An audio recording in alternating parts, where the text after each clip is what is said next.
All right, 2025 NFL Draft Prospect Profiles. We continue on.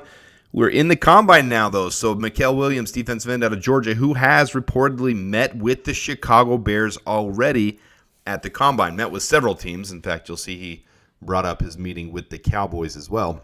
And Mykel Williams is someone that I have said on here that I'm not super high on because the production hasn't met the talent level.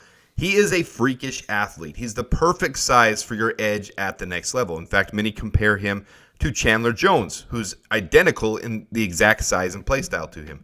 6'5", 265 pounds, very quick, very lean, very athletic. But his play style in Georgia is something that I question quite a bit because they have him playing sometimes knuckles in the dirt, sometimes standing up, sometimes playing more prevent.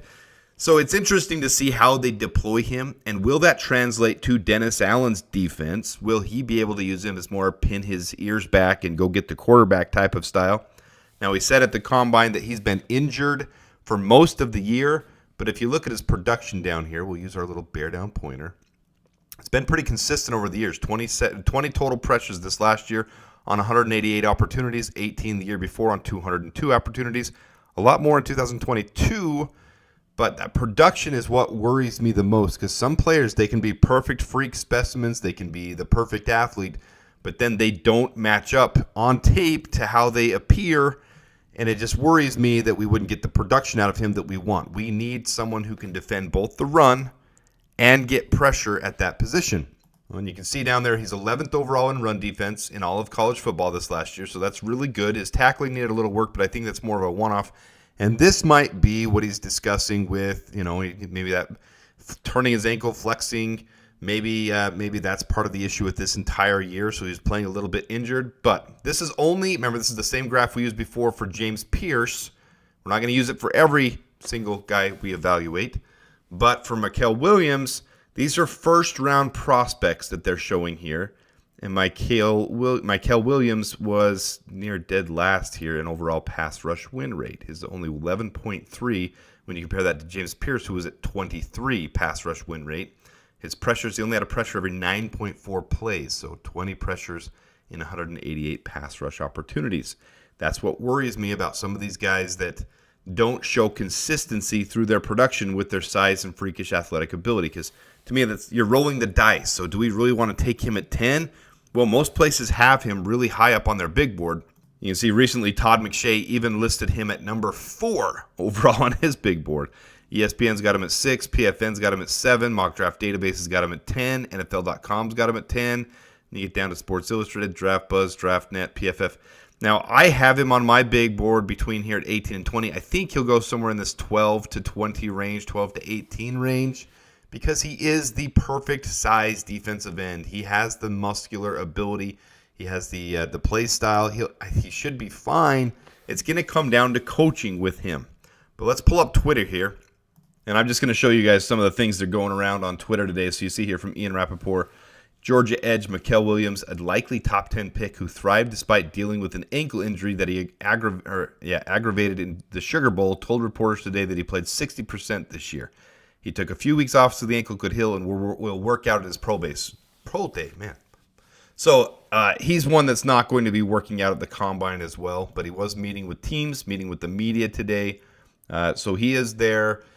Sounds very motivated. So this year's freakish athlete at edge, 6'5", 270, 35-inch arms. He flashed upside with dominance in both games against Texas, totaling 4 sacks. And you can see he's got good hand placement.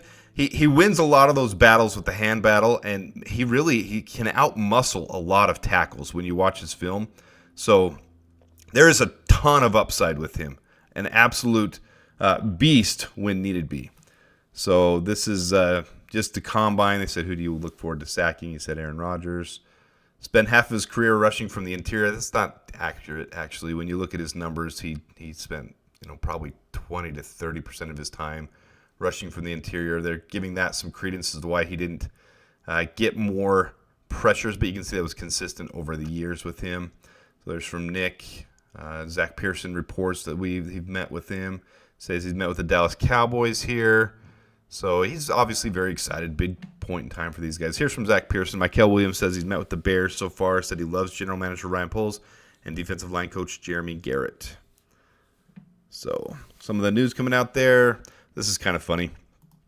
Funny story from Georgia edge Mykel Williams said a couple of years ago in a game at Kentucky, Jalen Carter was asleep at his locker room before the game, then went out and had 2 sacks. That's some Warren Sapp stuff.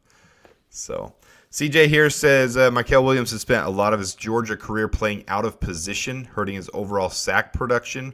Playing any alignment from 1 tech to 4I for half of his career snaps isn't talked about. It's not quite half. But he did play some interior. Most of his reps came from over tackle or on the outside. They deploy him a lot like we used DeMarcus Walker. You can move him in. You can move him outside. He does have some pass defenses for that reason. You'll see he knocks the ball up quite a few times. So it's just going to be interesting how he's deployed to the next level. But look at those long arms there on that punch. Long arms gets into the offensive player. That can be very useful at the NFL level. This is someone that could translate very easily at the next level. So that's what you're looking at with him. You're looking at raw talent, raw natural ability, and this is the same type of thing. You look here below. Demetrius Harvey says Georgia defensive lineman Mykel Williams, when asked about being compared to former Georgia Jaguars defensive lineman Tavon Walker, said that what stood out about Tavon Walker was his size and how he moves, position versatile like himself, and that's, big reason Tavon Walker went so high. It's what every team would like to have, and those long arms, 35-inch arms, are very valuable. So it'll be interesting if the Bears are all in on him. The Bears have met with him. We'll go over his scouting report summary here in just a second. This is from the SEC Championship game.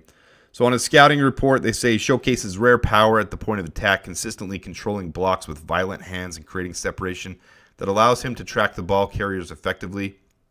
Brings scheme versatility in spades, can play with his hands in the dirt or standing up, showing equal comfort rushing from multiple alignments.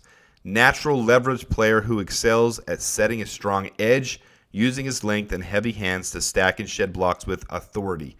And that's one of the biggest things I like about him on tape is he is going to help the run game because he does diagnose very well, and he's powerful enough to block through anything to get there. He demonstrates advanced recognition skills in the run game, rarely getting caught out of position in misdirected or in-zone reads. Brings a nasty bull rush that can collapse the pocket, showing the ability to convert speed to power and walk tackles back into their quarterback. Possesses an elite motor that never quits, consistently showing up in backside pursuit and late in games when others are gassed. Displays impressive lateral agility for his size, particularly when working line games and stunts with interior defenders. Shows natural instincts as a pass rusher when the ability to counter and adjust his rush plan mid-snap based on offensive line sets. So some of the weaknesses for him that they say, he's just inconsistent. He can be a tick late off the snap, needs to develop a more diverse pass rush arsenal. These are things that you would see defensive line coaches at the next level want to work on with him, but the natural ability is there. So there should be no shocker if he's taken at number 10 or around number 10, if that's what the Bears plan to do. The natural ability is there. You're talking about, Mykel Walker. You're looking at Mykel Williams. You're looking at a Trayvon Walker type of situation with him. Will he convert into that? Will that be what he becomes? Well, you're going to have to trust the Bears brass on this one. And the Bears have done well drafting in the first and second rounds. They've done really well at that. So I'm going to put my trust in Ryan Poles and company on this one. What does Dennis Allen want? What does Ben Johnson want? And that would be the big question on this one. All right, so his scouting report summary is one of the most accurate I've read out of all scouting reports. This is from Wyatt Brooks from the SEC. He wrote, Williams presents one of the most fascinating evaluations in this class, the prospect whose film shows flashes of dominance, but also stretches where he leaves you wanting more. His combination of power, length, and natural athleticism screams first-round talent, but the inconsistent production and technical rawness makes us think that he's a hint of a boom or bust about him. The Georgia product could develop into a game-wrecking force if he has someone to help him harness his physical gifts and expand his pass rush arsenal. However, there's legitimate concerns that he might never progress beyond being a quality run defender who occasionally flashes in the passing game. His snap count limitations and reliance on natural ability over refined technique add an element of projection that will make some teams nervous. The team that drafts Williams will need both patience and an excellent defensive line coach who profiles best as a strong side end in a 4-3 or 5 technique in an odd front, where his run-stopping prowess can be maximized while his pass rush develops. The ceiling here is a Pro Bowl caliber defender who can take over games, but the floor is a rotational player like DeMarcus Walker who never really fully realizes his potential. That variance makes him one of the most difficult gambles in the first round. I'm from Vegas. I like to gamble. No, I don't really. But this is one I don't know if I want to be all in on. So I know that sounds intimidating, but I'm going to have to, like I said, I'm going to have to trust the Bears brass on this one, what they're going to decide as they meet with him, as they review him, as they watch his tape, because you want a guaranteed blue chip with number 10, right? And hopefully one of them falls to us. If Mykel Williams is one that they deem to be so, I'll trust the Bears on this one, but this one makes me a little bit nervous. So appreciate you guys tuning in. Till next time, the Bears and bear down.